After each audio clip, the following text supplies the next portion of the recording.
ಬನಹಟ್ಟಿಯ ಮಲ್ಲಿಕಾರ್ಜುನ ದೇವಸ್ಥಾನದಲ್ಲಿ ಮಲ್ಲಿಕಾರ್ಜುನನ ಅಗ್ನಿ ಉತ್ಸವ ಬಹಳ ಸಂಭ್ರಮ ಸಡಗರದಿಂದ ನೆರವೇರಿದೆ. ಈ ಒಂದು ಅಗ್ನಿ ಉತ್ಸವದ ಅಂಗವಾಗಿ ಬೆಳಗ್ಗೆಯಿಂದಲೇ ಇಲ್ಲಿ ಪೂಜಾ ಕೈಂಕರ್ಯಗಳು, ವಿಶೇಷ ಪೂಜಾರ್ಚನೆಗಳು ನಡೀತಾ ಇದ್ವು. ಇನ್ನು ಈ ಒಂದು ಪೂಜೆಯಲ್ಲಿ ಸಾಕಷ್ಟು ಜನ ಭಕ್ತರು ಸಹ ಭಾಗಿಯಾಗಿ ಪುನೀತರಾದರು. ನಂತರ ಮಲ್ಲಿಕಾರ್ಜುನ ದೇವರ ಪಲ್ಲಕ್ಕಿ ಉತ್ಸವವನ್ನ ನಗರದ ಪ್ರಮುಖ ಬೀದಿಗಳಲ್ಲಿ ಸಕಲ ವಾದ್ಯ ಮೇಳಗಳೊಂದಿಗೆ ಮೆರವಣಿಗೆಯನ್ನು ನಡೆಸಲಾಯಿತು. ಈ ಸಂದರ್ಭದಲ್ಲಿ ನಗರದ ಪ್ರಮುಖ ಬೀದಿಗಳಲ್ಲಿ ಪುರುವಂತರು ವೀರಗಾಸೆಯನ್ನ ಪ್ರದರ್ಶನ ಮಾಡಿದ್ರು. ನಂತರ ದೇವಸ್ಥಾನದ ಆವರಣದಲ್ಲಿ ನಿರ್ಮಾಣ ಮಾಡಲಾದ ಅಗ್ನಿಕುಂಡಕ್ಕೆ ಸ್ಥಳೀಯರು, ಹಿರೇಮಠದ ಶರಣಬಸವ ಶಿವಾಚಾರ್ಯರು ಮತ್ತು ಮಹಾಂತಯ್ಯ ಹಿರೇಮಠ ಪೂಜೆ ನೆರವೇರಿಸಿದ್ರು.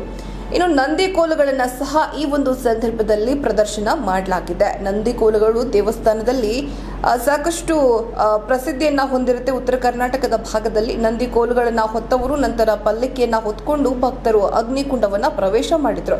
ನಂತರ ನೂರಾರು ಪುರುವಂತರು ಮತ್ತು ಮಹಿಳೆಯರು ಅಗ್ನಿಕುಂಡವನ್ನ ಹೊಕ್ಕಿ ತಮ್ಮ ಭಕ್ತಿಯನ್ನ ಪ್ರದರ್ಶನ ಮಾಡಿದ್ದಾರೆ.